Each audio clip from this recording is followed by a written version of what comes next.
Hi friends, good evening. तो हम जो है बीपीसी स्कूल साइकोलॉजी का नेक्स्ट पार्ट कवर करने जा रहे हैं और हम कोशिश करेंगे इस क्लिप को हर एक वीडियो में ऐड करने का।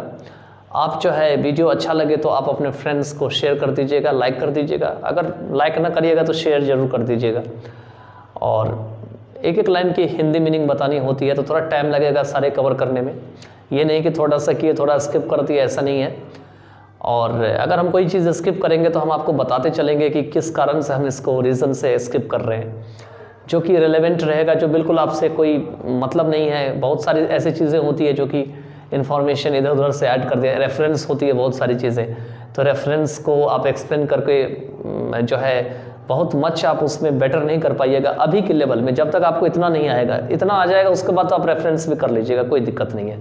तो I hope everything would go in A right direction and best of luck for your exam. चलिए देखते हैं, करते हैं। Welcome on easy learning. तो इस पार्ट ऑफ वीडियो में जो है हम आपको ब्लॉक 2 यूनिट 4 का जो है सेकंड पार्ट करने जा रहे हैं। इसमें आपका टाइप्स ऑफ बिहेवियर प्रॉब्लम्स कि आखिर में बिहेवियर प्रॉब्लम के कितने प्रकार होते हैं उसके बारे में दे रखे हैं। तो for further understanding and evaluating the problem of children, कहते हैं कि चिल्ड्रन की जो कुछ मतलब जो समस्या होती है उनको इवेल्यूएट करने के लिए या उनको आगे समझने के लिए, यहाँ फर्दर मीन्स आगे होंगे, आगे समझने के लिए क्या चीज़ बच्चे के बारे में समझने के लिए, तो कुछ सम बेसिक फैक्ट्स, कुछ बेसिक सच्चाइयों को समझने के लिए also need to be kept in mind and a behaviour could be checked against this. तो ये बच्चे का हम कैसे चेक करेंगे प्रॉब्लम को, तो वो जो बच्चा जो भी कुछ करता है उनकी चीज़ों को दिमाग में रख करके कैसे, also need to be kept in mind, और जो बार बार वो बिहेवियर कर रहा है उसको क्या करके चेक करके कि क्या कर रहा है वो, कैसे कर रहा है वो, अगेंस्ट दिस, वही मीनिंग है इसका। Remember that child's problems are usually transient by nature. यहाँ पे क्या दे रखे हैं कि यह याद रखो कि चाइल्ड की जो समस्या होती है वो साधारणतया क्या होती है, ट्रांजिएंट होती है। ट्रांजिएंट का मतलब क्या होती है, क्षणभंगुर होती है, कुछ ही समय के लिए होती है, और ये नेचर में ही होती है, ये प्राकृतिक रूप से होती है। This is so because the child is essentially a growing organism with no fixed points of growth. यह इसी कारण से होती है क्योंकि चाइल्ड जो होती है वो आवश्यक रूप से क्या होते हैं, एक बढ़ते हुए ऑर्गेनिज्म होते हैं, और इनके जो ग्रोथ होते हैं इनका कोई फिक्स्ड पॉइंट नहीं होता है। Most of the limits of growth are reached at a much later date and thus they have great potentialities for overcoming their initial setback। इसमें से बहुत सारी जो लिमिट होती है ग्रोथ की वो बहुत बाद में आके दिखाई देती है, are reached at much later date, और इस तरीके से दस उनके अंदर काफ़ी ज़्यादा संभावना बन जाती है, पोटेंशियलिटीज़ बन जाती है कि शुरुआत की जो सेटबैक है, सेटबैक मतलब जो भी वो कुछ करते हैं उनके ऊपर विजय प्राप्त करने के लिए, ठीक है, या शुरुआती जो हरकत करते हैं उसके ऊपर। चलिए आगे चलते हैं। आगे इसमें दे रखे हैं the principle of multiple casualty and multiple effect. मतलब जो अनेक प्रकार के जो कैजुअलिटी होते हैं और अनेक प्रकार के जो इफेक्ट प्रभाव होते हैं उनके क्या प्रिंसिपल है, सिद्धांत है, उनके बारे में दे रखे हैं। तो कहते हैं school years, many factors like arrival of a new sibling, defective vision, fear of class teacher, etc. may all end up in one problem, namely absence from school। कहते हैं स्कूल के वर्षों में, स्कूल ईयर्स में बहुत सारे ऐसे कारक या फैक्टर होते हैं जब बच्चे जो है नए होते हैं, नए सिबलिंग या बच्चे जो है स्कूल में आ रहे होते हैं, उनको दिखाई कम पड़ता है, डिफेक्टिव विजन होती है, उन्हें क्लास टीचर से डर लगता है, fear of A class teacher.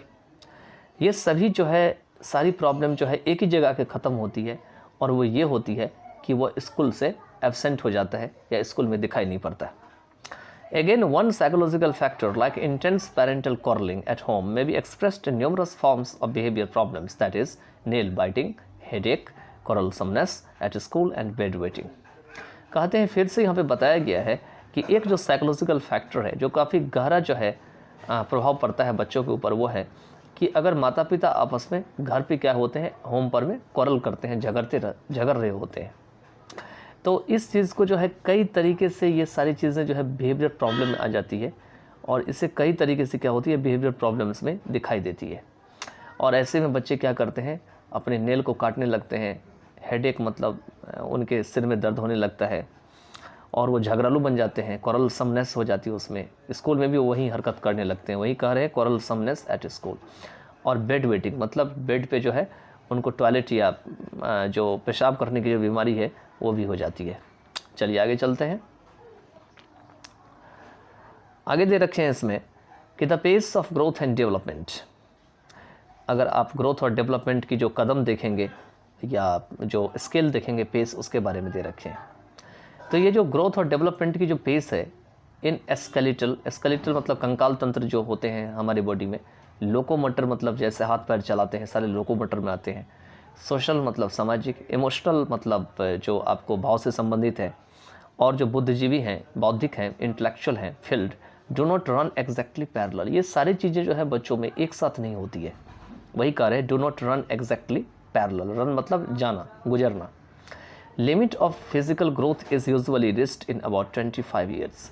कहते हैं फिजिकल ग्रोथ की जो लिमिट होती है वो साधारणतया जो है वो 25 ईयर्स पे जाके समाप्त होती है, with spots in the first year, between 4th and 6th year and again between 12th and 18 years.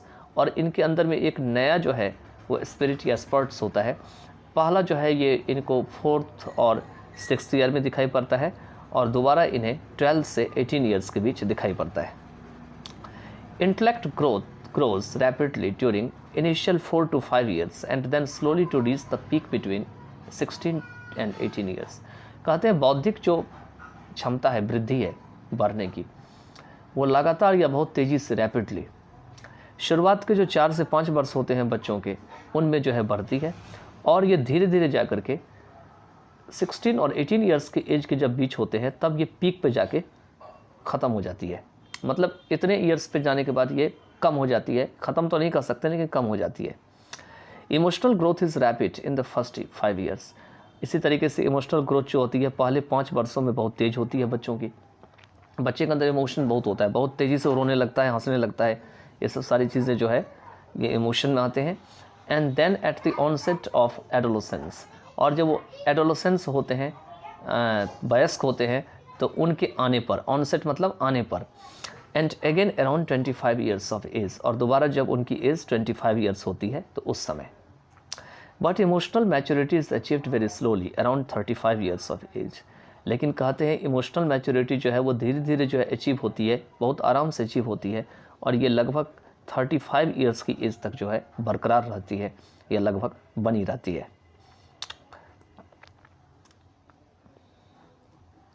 आगे इसमें दे रखे हैं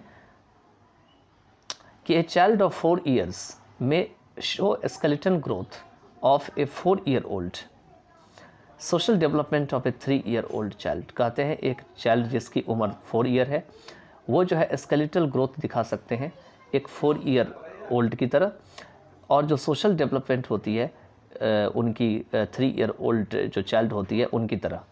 The important point to note is how closely the growth level approximate with chronological age level and in how many fields the growth profiles remain scattered। कहते हैं यहाँ पे important point जो note करने वाली बात है कि कितना करीब से या क्लोजली जो ग्रोथ लेवल है वो अप्रॉक्सीमेट होती है या लगभग होती है बढ़ती हुई एज के साथ, क्रोनोलॉजिकल एज के साथ, लेवल के साथ, और कितने क्षेत्र में, in how many fields, growth profile जो होती है वो क्या होती है, स्कैटर्ड रहता है, मतलब इधर उधर छिन्न भिन्न रहता है, एक साथ नहीं हो पाता। चलिए आगे चलते हैं। आगे इसमें दे रखे हैं growth and development is usually not a smooth and continuous process. क्या कहते हैं, ये मैंने कई बार बताया अभी पहले कि ग्रोथ और डेवलपमेंट जो होती है साधारणतया स्मूथ नहीं होती है और ये लगातार की प्रोसेस नहीं होती है, कंटिन्यूस प्रोसेस। ठीक है, डेवलपमेंट जो है लगभग पूरे उम्र होती है, लेकिन ग्रोथ जो होती है इनका एक फिक्स टाइम होता है। ठीक है, rather it exhibits A wave like pattern, और इसके अलावा ये एक पैटर्न के रूप में जो है काम करती है, दिखाती है। There are cyclical rhythms of unrest and disequilibrium followed by periods of quiet consolidation. कहते हैं यहाँ पर में एक क्रमिक जो है रिदम होता है अनरेस्ट की और डिसइक्विलिब्रियम होता है। डिसइक्विलिब्रियम मतलब सब कुछ संगठित नहीं होता है, ठीक है। और ये एक ऐसी अवधि के साथ तैयार होती है जो कि बिल्कुल चुपचाप तरीके से, क्वाइट जो है या पूर्णतया जो है, आप ये भी कह सकते हैं, ये क्या होती है, कंसोलिडेट होते हैं या एक साथ संगठित होते हैं। The sequences of the changes have been summarised by Ilg and Bates Ames as follows. कहते हैं ये जो परिवर्तन होते हैं उनके जो क्रम होते हैं उनको संक्षिप्त रूप से इन दोनों के द्वारा जो है नीचे इस चार्ट के मेथड से आप देख सकते हैं बताया गया है। कहते हैं सेकेंड ईयर और 5 ईयर और 10 ईयर यहाँ पे दे रखे हैं। इसमें क्या होते हैं, स्मूथ कंसोलिडेशन होते हैं। 2.5 ईयर, 5.5 ईयर और 11 ईयर में ब्रेकिंग अप होते हैं। 3 ईयर यहाँ पे दे रखे हैं,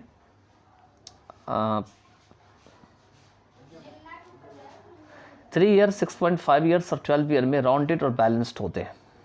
3.5 ईयर, 7 ईयर और 13 ईयर में इन ओवरडाइज्ड होते हैं। 4.5 ईयर, 9 ईयर और 15 ईयर में इनवर्डाइज्ड, आउटवर्डाइज्ड और ट्रबल्ड होते हैं। मतलब अपने अंदर की बातों को समझते हैं, बाहर की बातों को भी समझते हैं। आउटवर्डाइज्ड और ट्रबल्ड मतलब ये कुछ परेशानी में रहते हैं। 5 ईयर्स, 10 ईयर्स, 16 ईयर्स जो है ये स्मूथ कंसोलिडेटेड होते हैं। मतलब इनके अंदर में संगठन की क्षमता जो है बहुत तेज़ी से होती है। इसके बाद आगे दे रखे हैं कि चाइल्ड में mistakenly be labelled as problematic. कहते हैं चाइल्ड के ऊपर जो है प्रॉब्लम की लेवल भी जो है गलती से लगा दिया जाता है। If the child has been observe during one of this unsettling cycles. अगर चाइल्ड को जो है ये जितने ऊपर साइकिल दिया हुआ है उसमें जो है उसको वो पूरा नहीं कर पाता है या उसमें कुछ खराबी दिखाई पड़ती है तो there are individual variations in the ages mentioned above, but all observant parents can easily notice the phenomenon of cyclical changes in their children. कहते हैं अलग अलग व्यक्तियों में अलग अलग परिवर्तन ये चीज़ दिखाई पड़ती है। जो ऊपर की जो एज बताई गई है ना, जो हम बताए थे चार्ट की हेल्प से, उसमें अलग अलग इंडिविजुअल में अलग अलग ये चीज़ दिखाई पड़ती है। लेकिन जो ऑब्जर्वेंट पेरेंट्स होते हैं, जितने भी होते हैं, ऑब्जर्वेंट मतलब जो चौकन्ने होते हैं, माता पिता बिल्कुल ध्यान रखते हैं अपने बच्चों के ऊपर, वो बहुत आसानी से नोटिस कर सकते हैं उन सभी घटनाओं की या फिनोमिनन की जो उनके बच्चे में साइक्लिकल चेंजेस के अनुसार से होते रहते हैं। कि उनका बच्चा किस तरीके से जो है हाव भाव कर रहा है, वो क्या कर रहा है, कैसे वो अपने आप को जो है संगठित कंसोलिडेट कर रहा है। तो ये सारी चीज़ें हैं दिया हुआ है। चलिए आगे चलते हैं। The different pace of various developments, accident, injuries and illness as well as emotional development can lead to 3 types of situations.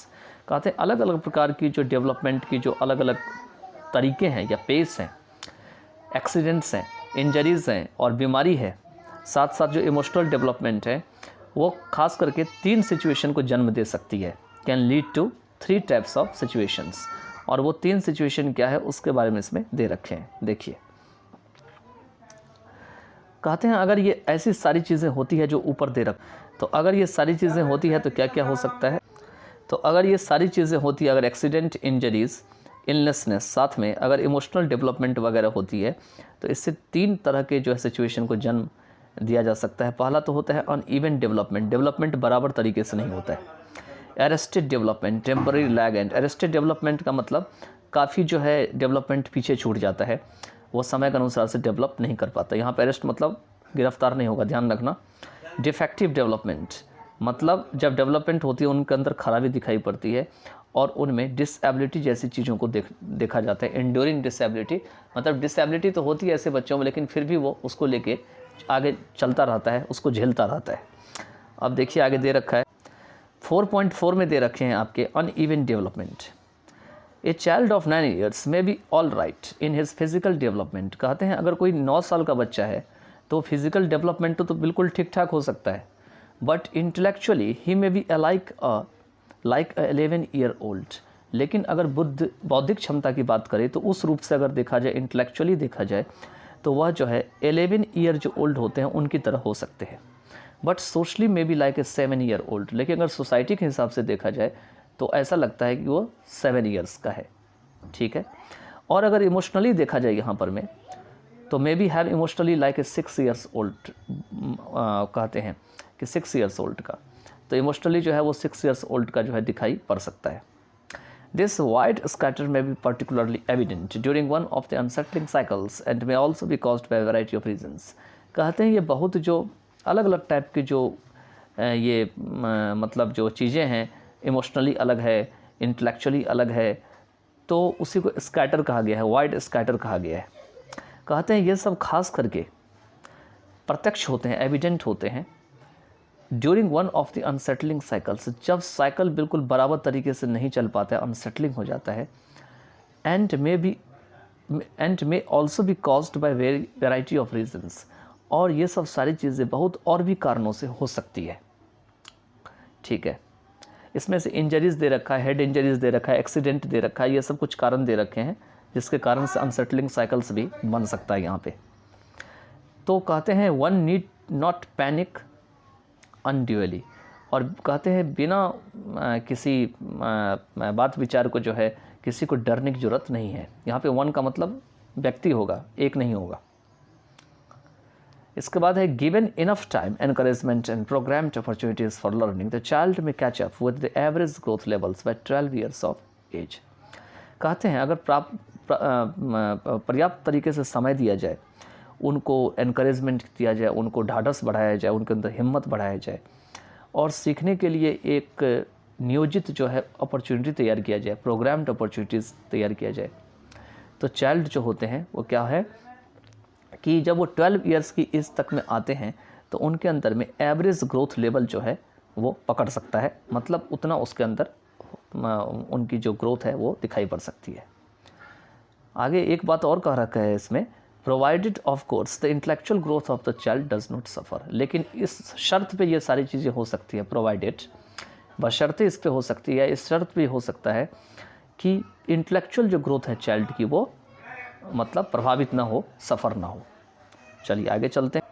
आगे है आपका इसमें अरेस्टेड और रिग्रेशनल डेवलपमेंट 4.4.2। कहते हैं आफ्टर एन एक्सीडेंट, इलनेस और emotional deprivation, even an imagined deprivation of love, a child often tends to slow down or even slip back in all aspects of intellectual, social and emotional responses. कहते हैं accident होने के बाद या कोई बीमारी होने के बाद या अगर इमोशनल डिप्रिवेशन हो जाते हैं, उनसे वंचित हो जाते हैं, यहाँ तक कि दे रखे इमेजिन्ड जो डिप्रिवेशन ऑफ लव होती है अगर उससे भी वंचित हो जाते हैं, तो ऐसी स्थिति में चाइल्ड अक्सर क्या करते हैं, तो वो पीछे चले जाते हैं, स्लोज डाउन हो जाते हैं, और even slip back in all aspects of intellectual, और यहाँ तक कि इंटेलेक्चुअल, सोशल और इमोशनल जो रिस्पॉन्स होती है उस सारी एस्पेक्ट्स में या तरीके में वो पिछड़ जाते हैं। फॉर एग्जांपल के लिए दे रखा है कि the arrival of a new born और ए चेंज ऑफ स्कूल में cause relapse of bed wetting और स्टटरिंग, कि अगर मान के चलो नए बच्चे जो है वो उनका जन्म होता है या अगर उनका स्कूल बदल जाता है, तो ये सारे जो है ये बेड वेटिंग या स्टटरिंग का कारण बन सकता है। ठीक है, तो बेड वेटिंग और स्टटरिंग के बारे में मैंने बता रखा है पहले। These situational reactions are indeed transient and with a little patient emotional support they overcome the problem within a few weeks और मंथ्स। कहते हैं जितने भी सिचुएशन वाली ये रिएक्शन है वो वाकई में क्षणभंगुर होती है, कुछ ही समय के लिए ट्रांजिएंट होती है, और अगर थोड़ा सा अगर जो विद अ लिटिल पेशेंट अगर थोड़ा सा हम हिम्मत लेकर के इसके ऊपर काम करें, थोड़ा इमोशनली तरीके से हम बच्चे को सपोर्ट करें, तो दे overcome the problem within a few weeks और मंथ्स, तो वो इन समस्याओं से कुछ हफ्तों में या महीनों में जो है वो पार निकल सकते हैं। आगे दे रखे हैं 4.4.3 में डिफेक्टिव डेवलपमेंट, मतलब डेवलपमेंट सही तरीके से नहीं हो रहा है, जिसको डिफेक्टिव कहा गया है। इंड्यूरिंग डिसेबिलिटीज़, मतलब डिसेबिलिटीज़ जो है उनके अंदर है लेकिन उसको ले करके वो आगे लाइफ को चला रहा है। तो brain damage due to head injury, head injury होने से क्या होती है, ब्रेन ख़राब हो जाती है, या मान के चलिए कि ब्रेन के इन्फेक्शन हो जाते हैं। और यहाँ पे दे रखे है जेनेटिक डिफेक्ट, मान के चलिए माता पिता से उसको कुछ जीन्स के जरिए बच्चे के अंदर चला गया हो, जैसे कि दे रखे है मोनगोलिज्म और टे सेक्स डिजीज़ नाम इसमें दे रखे हैं, में leave permanent defects in the quality and quantity of development. ये सारी चीज़ें जो है वो डेवलपमेंट में की जो क्वालिटी और क्वांटिटी है, ठीक है, गुण और जो परिमाण है, क्वालिटी मीन्स गुण और क्वांटिटी मीन्स परिमाण, उनमें परमानेंट डिफेक्ट जो है छोड़ सकता है, मतलब ये कभी ख़त्म नहीं हो सकता है, ये परमानेंट बरकरार ही रहेगा। These defects usually affect a large spectrum of cognitive functions, और ये सारे डिफेक्ट्स जो होते हैं ये बहुत सारे जो हम सोचने समझने का जो कार्य करते हैं उसको कॉग्निटिव फंक्शन कहा जाता है, उनको बहुत बुरी तरीके से जो है प्रभावित करता है। लार्ज स्पेक्ट्रम मतलब बहुत ही ज़्यादा जो है वो उसको अफेक्ट करता है, प्रभावित करता है। Some problems are rooted in the child's maturational processes and some others. कुछ प्रॉब्लम जो होते हैं वो चाइल्ड की जो मैचुरेशनल प्रोसेस होती है, मैचुरेशन मतलब मैच्योरिटी जो होती है उस टाइम की जो बात हो रही है उसमें जो है वो समाहित होती है, ये उसी समय उनकी जड़ बनी होती है। एंड सम अदर्स, और कुछ दूसरों में होती है। कैसे होती है? In their interactional processes. Interactional processes का मतलब होते हैं जब बच्चे जो है दूसरों से बात कर रहे होते हैं। Not always contributed by the child itself, और इसमें केवल चाइल्ड का ही हमेशा योगदान नहीं होता है। इसमें एक व्यक्ति है जिसका नाम है जॉन बॉलबॉय। इसके बारे में बताया गया है कि जॉन बॉलबॉय जो है, ऊपर जॉन ही लिखा था वहाँ पे JOHN, ठीक है, JOHN जॉन, ठीक है। तो ये पे जो जॉन थे, जॉन बॉलबॉय ने जो है वो बताया कि described 5 types of instinctual impulses in the infants. 5 प्रकार के जो है इंस्टिंक्चुअल आपको इम्पल्स जो है इन्फेंट या शिशु में बताया। अब ये इंस्टिंक्चुअल इम्पल्स क्या होती है? एक वर्ड है आपका इंस्टिंक्टिव। इंस्टिंक्टिव मतलब नेचुरल जो होती है, नेचुरल तरीके से जो बच्चा लग जाता है कहीं अचानक से, नेचुरली जो उसके ऊपर असर करता है उसी को इंस्टिंक्चुअल इम्पल्सेस कहा जाता है, ठीक है। तो इन्होंने 5 प्रकार की इंस्टिंक्चुअल इम्पल्स जो है शिशु में या इन्फेंट्स में बताए हैं। Which need be satisfied by the mother, जिस चीज़ को मदर के द्वारा संतुष्ट की जाने की ज़रूरत है। क्यों की जाने की ज़रूरत है? तो जिससे कि उनको अच्छा खासा ग्रोथ हो सके, हेल्दी ग्रोथ हो सके। Sucking, clinging and following this 3 are physically directed to mother.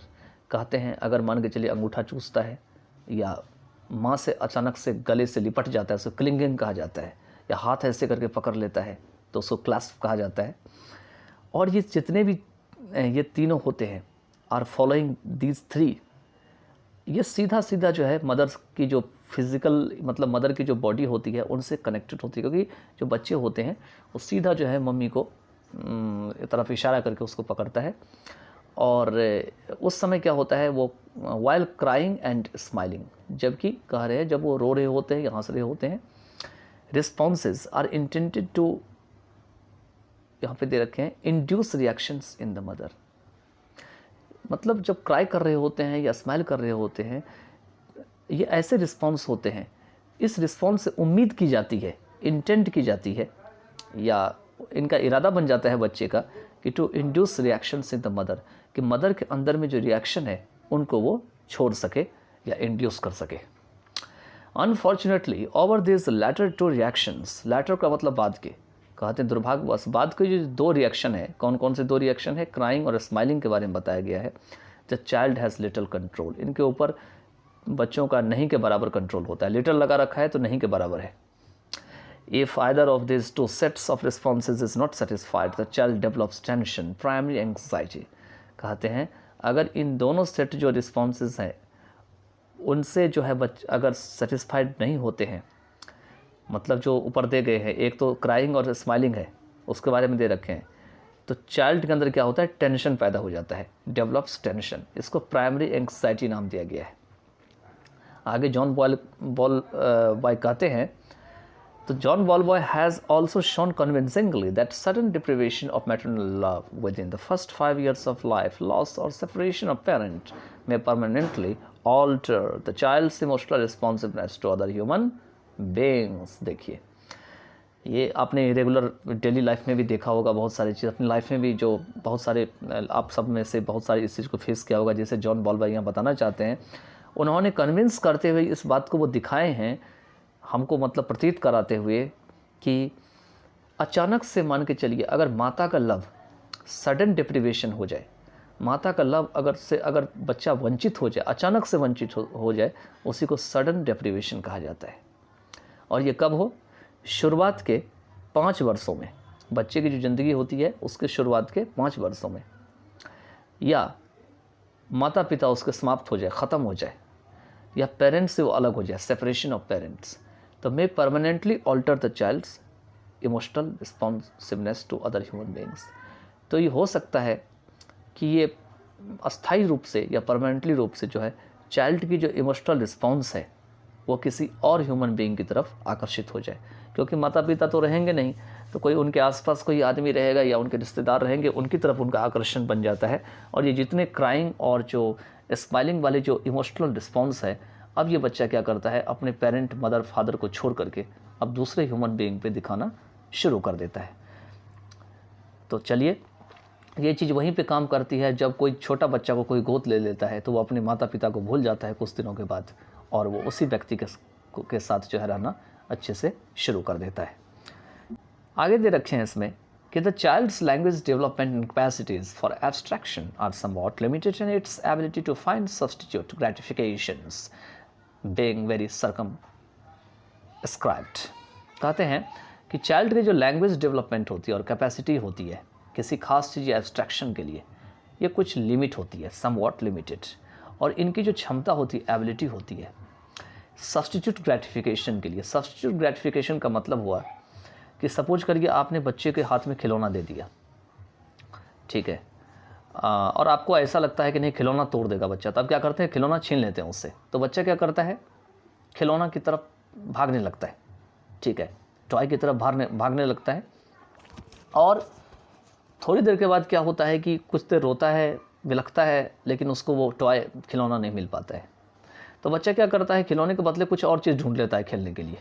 तो इसे कहा जाता है सब्स्टिट्यूट ग्रेटिफिकेशंस, मतलब अपनी जो संतुष्टि है, ग्रेटिफिकेशन है, उसका वो विकल्प ढूंढ लेता है कि चलो इससे नहीं हुआ तो चलो किसी और चीज़ से जो है हम देखें।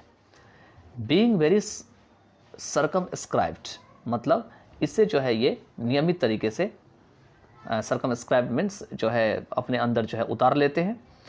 The child often expresses its problems as a physical complaint, और मैंने जो बताया था वही बात है कि चाइल्ड ऐसी स्थिति में अक्सर क्या करते हैं कि अपनी प्रॉब्लम को जाहिर करते हैं फिजिकल कंप्लेंट, मतलब हाथ पैर पटक करके, सिर को ऐसे पटक करके, ठीक है। तो फॉर इंस्टेंस, यहाँ पे इंटेंस होगा, डी गलती से लग गया है। अगर इसको एग्जाम्पल के जरिए, इंस्टेंस के जरिए देखें, if the child had not completed the school homework the child may complain of tummy ache in the morning before going to school.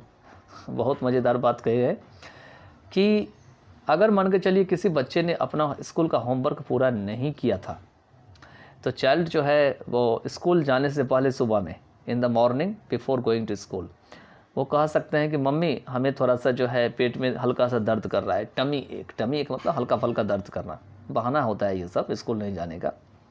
This is called somatisation, इसी को सोमेटाइजेशन कहा गया है, of psychological conflict and tension. और ये होती है psychological conflict और टेंशन के कारण। एक्चुअली में दर्द होती नहीं है, बल्कि बच्चा साइकोलॉजिकल तरीके से इतना तनावग्रस्त हो जाता है, टेंशन और कॉन्फ्लिक्ट में जीने लगता है कि वो उसको लगता है कि उसे टमी एक हो रहा है, या वो बहाना करना चालू कर देता है। चलिए आगे चलते हैं।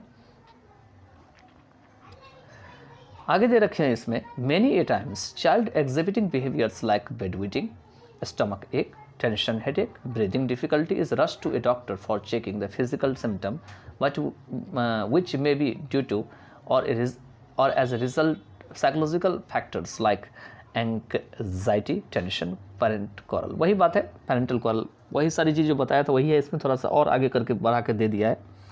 कहते हैं कई बार चाइल्ड जब कुछ ऐसे बिहेवियर दिखा रहे होते हैं, एग्जिबिट मतलब दिखाना, जैसे कि बेड पे पेशाब कर देते हैं, टॉयलेट कर देते हैं, बेड वेटिंग कर देते हैं, पेट में उनके दर्द होने लगते हैं, स्टमक एक, टेंशन हेडेक होते हैं, मतलब टेंशन कारण हेडेक होने लगते हैं, उनको सांस लेने की समस्या होने लगती है। तो ऐसे बच्चों को क्या किया जाता है, डॉक्टर के पास ले जाया जाता है, रश्ड टू ए डॉक्टर। इसलिए ले जाया जाता है कि चलो इसको थोड़ा देखें कि फिजिकल सिम्टम में, मतलब जो शारीरिक जो लक्षण है आखिर क्या है, क्यों हो रहा है ऐसा, ठीक है।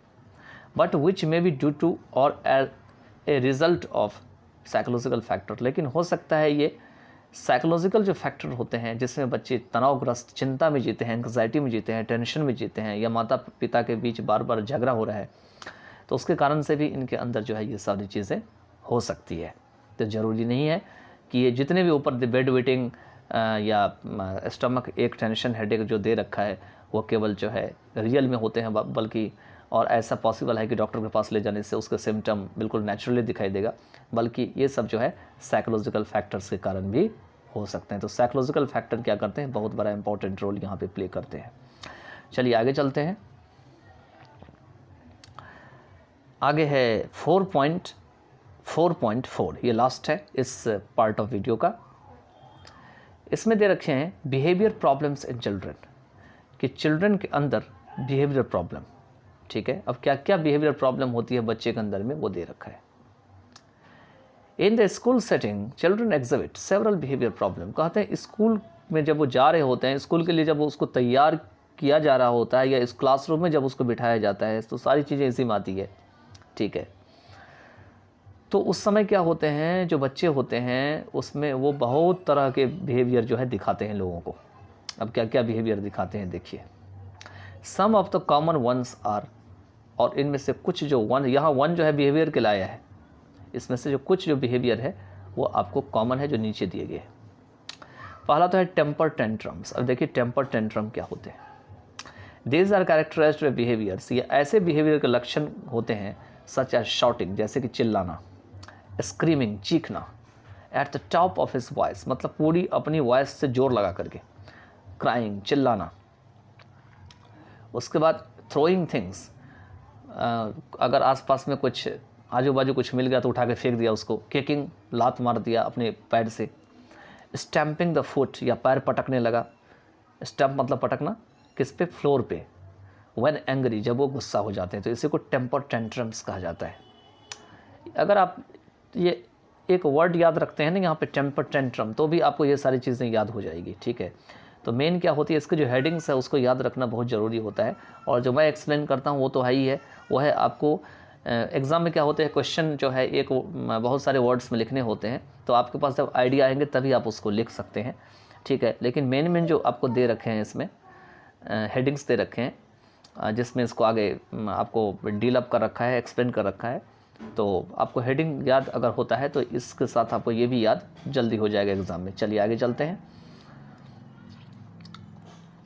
आगे दे रखे हैं एग्रेसिव रिएक्शन।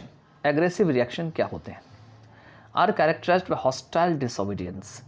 ये इसमें आपको किस चीज़ का लक्षण मिलेगा, हॉस्टाइल डिसोबीडियंस का। मतलब आप कुछ कहेंगे बच्चे को, लेकिन बच्चा उसको एकदम नफ़रत के नज़र से देखेगा और कहेगा नहीं मुझे नहीं करना ये चीज़, तो उस चीज़ को मना करेगा, डिसोबीडियंस करेगा। क्वारलसम, झगड़ालू हो जाएगा। फिजिकल एंड वर्बल एग्रेसिवनेस, वो या तो हाथ से या बोल करके जो है काफ़ी उग्र हो जाएगा, एग्रेसिव हो जाएगा। वेंजफुलनेस, उनके अंदर में जो है बदला लेने की ताक रहेगी, कब बदला ले। एंड डिस्ट्रक्टिवनेस, और वो विध्वंसक बन जाएगा, किसी चीज़ को विनाश करने के लिए सोच लेगा। Hostile टीजिंग other children is common. कहते हैं हॉस्टाइल टीजिंग जो होती है दूसरे बच्चों में, वो भी कॉमन होती है। आगे जो है वो है फोबियाज और फियर। तो fears when irrational and intense are called phobias, like fear of strangers, school phobia, phobia of high places, spiders, dogs. कहते हैं ऐसे डर होते हैं जो कि अनुचित होते हैं, इरेशनल होते हैं और काफ़ी गहरा होते हैं, इसी को फोबिया कहा जाता है। ठीक है, जैसे कि मान के चलिए कोई किसी को अजनबी को देखा तो उससे डर हो गया, उसको स्कूल में उसको डर लगने लगा। कोई ऊंचा जगह है तो उससे उसको डर लगने लगा। स्पाइडर्स को देख लिया तो उससे डर गया, या डॉग्स को देख लिया तो उससे डर गया। इसके बाद जो नेक्स्ट है वो है डिप्रेशन। तो in children is characterised by behaviour such as withdrawal, crying, avoidance of eye contact, physical complaints, poor appetite and aggressive behaviour, in some cases suicide tendencies. कहते हैं चिल्ड्रन में ऐसे लक्षण बिहेवियर के देखे जाते हैं, जैसे कि वापस कहीं से आ जाना, विड्रॉल करना, मना करना, चिल्लाने लगना, आई कांटेक्ट से बचना, आँख में आँख मिला के बात नहीं कर पाते हैं, फिज़िकल कंप्लेंट करते हैं, इनके अंदर भूख कम हो जाती है, पुअर एपिटाइट हो जाती है, और इनकी बिहेवियर कैसे हो जाती है, एग्रेसिव हो जाती है। और कुछ केसेस में जो है ये आत्महत्या जैसे जो लक्षण होते हैं या रवैया होते हैं, टेंडेंसीज होते हैं, वो भी दिखाई पड़ता है इनको। उसके बाद oppositional defiant behaviour, ODB, oppositional defiant behaviour. The child with this problem behaviour frequently loses temper, argues with adults, is defiant towards authority figures, refuses to comply with requests or rules, annoys others and blames others for its own mistakes and problems। कहते child में जो behaviour problem होती है वो बार बार उसका temper loose हो जाता है, वो बड़ों के साथ जो है बहस करने लगता है, argues with adults, is defined towards authority figures. मतलब अगर उनके ऊपर कोई आप दबाव डालेंगे तो अपने आप को बचाने की कोशिश करेंगे। Refuse to comply with requests और रूल्स, मतलब रिक्वेस्ट और रूल का जो नियम कानून होते हैं उनके अनुसार से चलने के लिए वो मना कर देंगे। एनवाइज अदर्स, दूसरों को तंग करेंगे। And blames others for its on mistakes and problems, और इनकी जो अपनी जो गलती होती है, समस्याएं होती है, उनके लिए दूसरों को जो है ये क्या करते हैं, ब्लेम लगाते हैं। इसके बाद attention deficit hyper activity disorder, इसको ADHD कहा जाता है।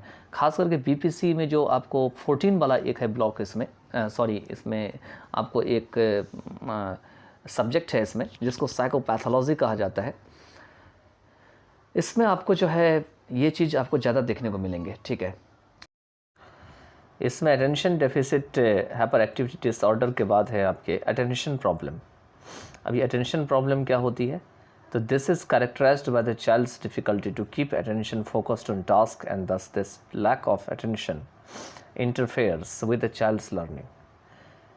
दिस इज कैरेक्टराइज्ड बाय, या किस चीज़ का लक्षण देखा जाता है कि चाइल्ड को कठिन समस्या होती है, वो अपना ध्यान जो है ना वो अपनी टास्क पे नहीं लगा पाता है सही से, और इस तरीके से जो अटेंशन होती है, मतलब उनके अंदर जो ध्यान होती है वो क्या करती है, इंटरफेयर करती है, उनको हस्तक्षेप करती है बच्चों को कुछ नया चीज़ सीखने के लिए। इसके बाद नेक्स्ट है the child is also not able to give attention to the task. बच्चे भी जो है अपने टास्क के ऊपर जो है ध्यान देने के लायक नहीं होते हैं, so that the assignment could be completed on time, जिससे कि टाइम पर में उनका असाइनमेंट जो है पूरा हो सके, स्कूल का भी हो सके या घर पे भी, मतलब कहीं के पे भी वो अपना होमवर्क जो है वो पूरा कर सके। Lack of attention also leads to the failure to the listen to instructions given by the teacher. और क्या होता है, जब अटेंशन में ध्यान में कमी आ जाती है तो इससे उन सभी असफलताओं का भी कारण बन जाता है, जिसमें अगर स्कूल में टीचर के द्वारा अगर कोई इंस्ट्रक्शन दिया जाता है तो उनकी सुनने की क्षमता भी कमज़ोर पड़ जाती है बच्चों में, और पे अटेंशन टू डिटेल्स, या किसी भी चीज़ को पूरी डिटेल में वो सुनने के लायक नहीं होते हैं। इसके बाद जो नेक्स्ट है वो है हाइपर एक्टिव बिहेवियर। यह हाइपर एक्टिव बिहेवियर क्या होते हैं, is over active impulsive behaviour. ये ओवर एक्टिव इम्पल्सिव बिहेवियर होती है। कहने का मतलब है कि अचानक से आपने कुछ देखा और आपके व्यवहार में अचानक परिवर्तन आया और आपने ज़रूरत से ज़्यादा एक्टिंग करना शुरू कर दिया, तो इसी कहा जाता है ओवर एक्टिव इम्पल्सिव बिहेवियर। आगे है विथड्रॉइंग रिसेसिव रिएक्शन। विथड्रॉइंग है रिसेसिव रिएक्शन है।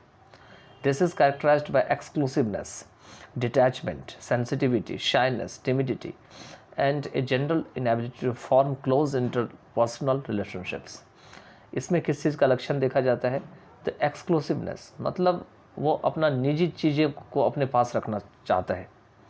डिटैचमेंट, अलग थलग रहना चाहता है। सेंसिटिविटी होती है उनके अंदर में, ये भावुकता जो है इनके अंदर में छा जाती है। शाइनेस, शर्मिले होते हैं। टिमिडिटी मतलब कायरता आ जाती है, और एक साधारण सी अयोग्यता आ जाती है, जनरल इनएबिलिटी आ जाती है, जिससे क्या होती है कि to form close interpersonal relationship, और इससे क्या होती है कि इंटरपर्सनल जो रिलेशनशिप होती है वो उनका जो है नहीं बन पाता उतना अच्छा जो बनना चाहिए। आगे है ओवर एंक्शस रिएक्शन। ऐसा लगता है किसी चीज़ के ऊपर वो चिंता करके बैठ गए हैं और उसके ऊपर वो रिएक्शन दिखाना चाहते हैं, तो इसी को कहा जाता है ओवर एंक्शस रिएक्शन। तो this is characterised by chronic anxiety. इसमें क्रॉनिक एंग्जाइटी आती है, जैसे कि काफ़ी ज़्यादा एक्सेसिव एंड अनरियलिस्टिक फियर्स, बिना मतलब के जो है डर होना। एग्जरेटेड ऑटोनॉमिक रिस्पॉन्सेज, अपने आप जो है काफ़ी ज़्यादा चढ़ा बढ़ा के जवाब देना। He is self conscious, immature and lacks self-confidence, conforming, inhibited, dutiful, approval seeking, and apprehensive in new situations and unfamiliar surroundings. वह सेल्फ कॉन्शियस होते हैं, इमेच्योर होते हैं, मतलब उनके अंदर में अभी मैच्योरिटी नहीं होती है। सेल्फ कॉन्फिडेंस का अभाव होता है, lakhs self confidence. Conforming inhibited, उनके अंदर जो चीज़ पहले से बैठा होता है उनके अनुसार से वो काम करते हैं, वो ड्यूटीफुल होते हैं, वो हमेशा यह सोचते रहते हैं कि कब जो भी वो चाहे उनकी मंजूरी उनको मिल जाए।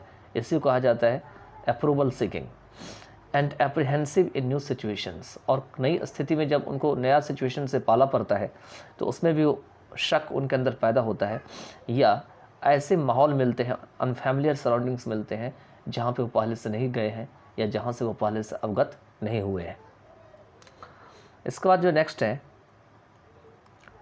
वह है आपके स्टीलिंग। स्टीलिंग मीन्स चुराना। Taking away things that belongs to others, मतलब दूसरे का सामान जो है वो ले लेना उनसे। Lying, saying things which are not true, मतलब झूठ बोलना, ऐसा चीज़ बोलना जो कि सत्य नहीं होते हैं। डिसरप्टिव बिहेवियर विच इंटरफेयर्स और क्रिएट्स ऑब्स्टिकल्स, ये क्या करते हैं, बाधा उत्पन्न करते हैं या उसमें इंटरफेयर करते हैं। और हिंडर्स अदर्स, और दूसरों को भी जो है रोकते हैं फ्रॉम परफॉर्मिंग टास्क और एक्टिविटी, मतलब टास्क या एक्टिविटी को करने के लिए। इसके बाद है रन अवे रिएक्शन, मतलब किसी चीज़ से जो है भागने की प्रक्रिया होती है, इसी को रन अवे रिएक्शन कहा जाता है। is characterized by the child escaping from threatening situation by running away from home or school at day or more without permission। इसमें ऐसे लक्षण देखे जाते हैं जिसमें बच्चे जो है उन्हें अगर कोई खतरा लग रहा है, थ्रेटनिंग सिचुएशन लग रहा है जहाँ से वो बच के निकल सके, और उनको बचने का अगर मौका मिल जाता है तो वो वहाँ से भाग के बचना चाहते हैं, चाहे वो घर से हो चाहे वो स्कूल से हो। वही दे रखे हैं, ये जो है बिना परमिशन के भी ऐसा कर सकते हैं, और more without permission. He feels rejected inadequate and dis friendliness, उन्हें ऐसा लगता है कि रिजेक्ट कर दिया गया है, इन एडिक्वेट हो गए हैं, वो कहीं पर में अपने आप को पूरा नहीं ध्यान लगा पाते हैं या अपने को अलग थलग जो है महसूस करते हैं, फ्रेंडलेस हो जाते हैं। He is immature and timid, वह अप्राउड होते हैं, पूरा मैच्योर नहीं होते हैं, और कायर होते हैं, टिमिड होते हैं, डरपोक होते हैं। उसके बाद नेक्स्ट है ग्रुप डिलिंक्वेंट रिएक्शन। अब ग्रुप का डिलिंक्वेंट रिएक्शन क्या है, तो children with this problem have acquired values, behavior and skills of a delinquent group or gang to whom they are loyal and with whom they characteristically steal, skip school and stay out late at night। कहते हैं children ऐसे समस्याओं से जूझ रहे होते हैं जिसमें कुछ ऐसी प्रकार की वैल्यूज़ जो है वो उनके अंदर आ जाती है, बिहेवियर आ जाती है, स्किल्स आ जाती है, और वो डिलिंक्वेंट जो ग्रुप होते हैं, गैंग होते हैं। डिलिंक्वेंट का मतलब है यहाँ पर में ऐसे बच्चे जो कि बिल्कुल सही तरीके से अपने माहौल में नहीं रह पाते हैं, ठीक है, या गैंग होते हैं।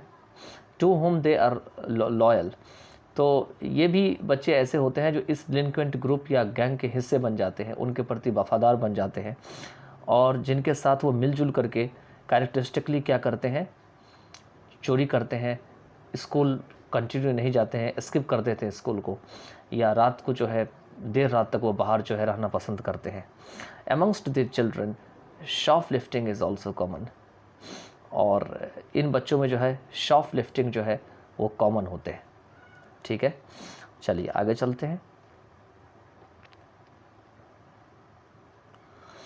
आगे दे रखे हैं acting out behaviour. Acting out behaviour क्या है, in this the child tries to seek attention और approval from others by misbehaviour in the classroom.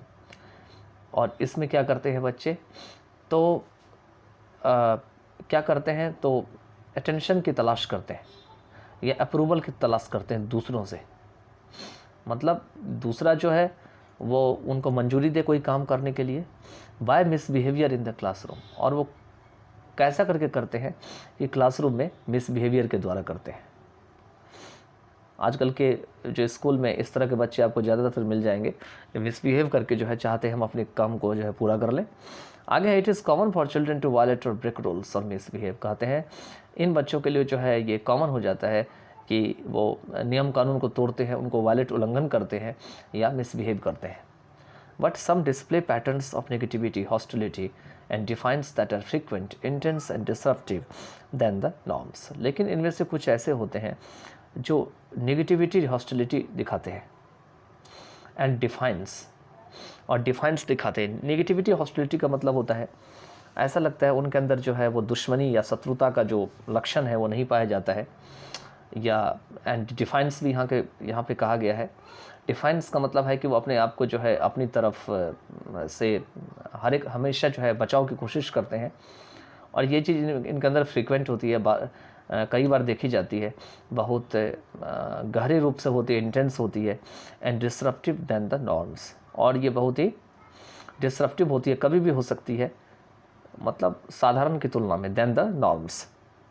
They are considered to have behaviour problem, और ऐसा माना जाता है कि उनके अंदर बिहेवियर प्रॉब्लम होती है। Most of this problems emerge in pre school and elementary school years. इनमें से बहुत सारे स्कूल जो होते हैं वो प्री स्कूल और जो एलिमेंट्री स्कूल के वर्ष होते हैं उसी में जो है दिखाई पड़ते हैं या एमर्ज होते हैं। आगे चलते हैं, आगे दे रखे हैं this problems lead to difficulty for the child in adjustment, और ये सारी समस्याएं जो है वो बच्चों को एडजस्टमेंट करने में समस्या पैदा कर देते हैं। Makes the child इनएडिक्वेट and happy and uncomfortable, और ये बच्चों को क्या बना देते हैं, इनएडिक्वेट बना देते हैं, वो पर्याप्त नहीं समझ पाते हैं अपने आप को, वो दुखी रहते हैं और वहाँ पर वे कंफर्टेबल या कंफर्टेबल नहीं रहते, या कह सकते हैं अनकंफर्टेबल रहते हैं। These misbehavior problems have to be corrected by detecting the typical problems ahead in advance, और ये जितने भी बिहेवियर प्रॉब्लम्स होते हैं उन्हें ठीक किए जाने होते हैं, उन्हें खोज करके, डिटेक्ट करके, उनकी जो कुछ खास जो प्रॉब्लम है उनको तलाश करके पहले से ही, ahead in advance. If these problems are left untreated, they are likely to become more serious. अगर इन सभी प्रॉब्लम को अनट्रीट कर दिया जाता है, मतलब ठीक नहीं किया जाता है, तो संभावना बनती है कि यह बहुत ज़्यादा गंभीर हो जाती है बाद में, और इससे क्रॉनिक डिसऑर्डर पैदा हो जाती है, और क्रॉनिक डिसऑर्डर काफ़ी ज़्यादा हो जाती है जब बच्चा जो है वह एडल्टहुड में पहुंचता है। तो क्रॉनिक डिसऑर्डर के बारे में मैंने पहले भी बता रखा है। ठीक है, आगे चलते हैं। आगे दे रखे हैं इसमें दे रखे हैं कि टू ओवरकम दिस प्रॉब्लम्स, इन प्रॉब्लम्स का सामना करने के लिए या इन प्रॉब्लम से निपटने के लिए यहाँ पे दे रखे हैं, one of the remedial measures is behaviour therapy. एक जो रेमेडियल मेजर है वो क्या है, आपका बिहेवियर थेरापी है, कि बिहेवियर को जो है ठीक कर दिया जाए, थेरापी कर दिया जाए उसमें, which has been demonstrated time and again to be of value and quite effective in treating this problems, और जैसे कि देखा गया है, दिखाया गया है या देखा गया है, डेमोन्स्ट्रेट किया गया है समय के साथ साथ बार बार जो है, और इसकी जो है कुछ ना कुछ वैल्यू दी गई है, और ये काफ़ी ज़्यादा पूर्णतया प्रभावशाली रहे हैं, क्वाइट इफेक्टिव रहे हैं इन सभी प्रॉब्लम को ठीक करने के लिए, ट्रीट करने के लिए। बिफोर बिहेवियर थेरापी बिगिनस, मतलब बिहेवियर थेरापी के शुरू करने से पहले there must be a behavioural assessment. यहाँ पे बिहेवियर की जांच होनी चाहिए कि बिहेवियर किस तरह का है। This assessment focuses on the causes of the behaviour and is highly specific, और यह जो असेसमेंट होते हैं वो क्या करते हैं, बिहेवियर के जो कारण होते हैं उनके ऊपर फोकस करते हैं, और ये काफ़ी ज़्यादा खास होते हैं, is highly specific. It assumes that the person is best understood and described by what he she does in a particular situation, और इससे यह कल्पना निकाली जाती है, अनुमान निकाला जाता है कि जो आदमी है उन्हें बहुत अच्छी तरीके से समझ लिया जाता है, उनके बारे में वर्णन किया जाता है जिसे वो किसी खास सिचुएशन में करता है, या देखा जाता है कि वो खास सिचुएशन में क्या करता है। आगे चलते हैं, आगे दे रखे हैं इसमें, also it is intervention oriented, और इसमें जो है हस्तक्षेप से संबंधित जो है चीज़ें होती है, which necessitates the use of a variety of assessment procedures like interview, observation, etc. और जिसमें कि अनेक प्रकार के असेसमेंट की जो प्रोसीजर की ज़रूरत होती है, जैसे कि इंटरव्यू की ज़रूरत होती है और ऑब्जर्वेशन की ज़रूरत होती है। किसके लिए? फॉर कलेक्टिंग इन्फॉर्मेशन को कलेक्ट करने के लिए अनेक सारे सोर्सेज के द्वारा। किसके लिए? तो बिहेवियर प्रॉब्लम के लिए। The treatment strategies are individually tailored to different problems in different individuals. जो ट्रीटमेंट स्ट्रेटजीज होते हैं वो इंडिविजुअली रूप से जो है तैयार किए जाते हैं, टेलर किए जाते हैं अलग अलग प्रॉब्लम के लिए और अलग अलग इंडिविजुअल्स के लिए। अलग अलग इंडिविजुअल्स का अलग अलग समस्याएं होती है, तो ये यहाँ पे टेलर का मतलब दर्जी नहीं होगा, तैयार किया जाना होगा जिससे कि इनके समस्याओं को ठीक किया जा सके। चलिए, तो इसके साथ जो है आगे का जो है नेक्स्ट पार्ट ऑफ जो है वीडियो में करेंगे। Bye then just take care of yourself, just best of your exam. Okay.